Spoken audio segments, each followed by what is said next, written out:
మోకాళ్లలో గుజ్జును పెంచి నొప్పిని తగ్గించి సర్జరీని దూరం చేసే ఫ్రీడమ్ వాక్. ఏపీ రాజకీయాల్లోకి హాట్ టాపిక్ గా పవన్ తీసుకునే శాఖలపై ఫ్యాన్స్ ఆసక్తి. మంత్రిగా పవన్ ను చూడటానికి వెయిటింగ్. హోం మంత్రిగా అయితే బాగుండు అనుకుంటున్న ఫ్యాన్స్.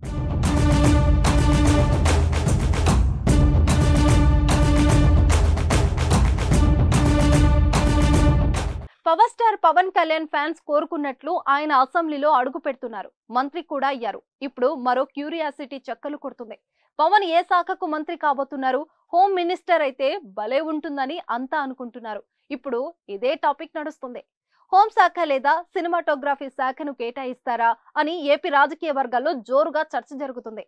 మంత్రులకు శాఖల కేటాయింపుపై ముఖ్యమంత్రి చంద్రబాబు ఇప్పటికే కసరత్తు కంప్లీట్ చేశారు.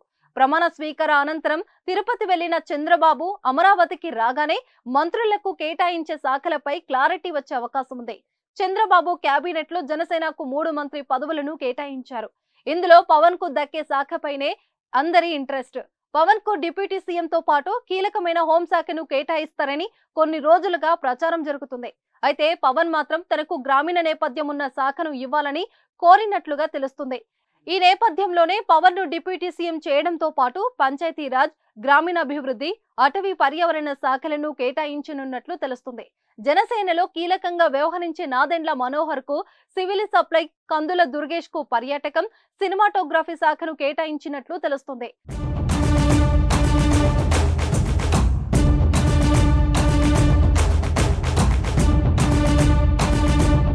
పవన్ కు శాఖలు అప్పజెప్పాక ఆయన తీసుకునే చర్యలు ఎలా ఉంటాయి, ప్రజల కోసం ఏ స్థాయిలో ఎటువంటి నిర్ణయాలు తీసుకుంటారో చూడటానికి ప్రజలు కూడా ఎదురు చూస్తున్నారు. 10 ఏళ్లుగా రాష్ట్రం కోసం ప్రజల మధ్య ఉంటున్న పవన్ కళ్యాణ్ చేతికి అధికారం వచ్చింది. రాజకీయ చాణక్యుడైన చంద్రబాబు సారథ్యం ఉంది. దీంతో పవన్ అనుకున్న అభివృద్ధిని చేయగలరని అంతా అనుకుంటున్నారు.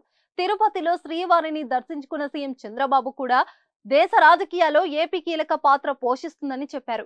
దీన్ని బట్టి చూస్తేనే బాబు పవన్ ఎంత చిత్తశుద్ధితో ఉన్నారో అర్థమవుతుంది.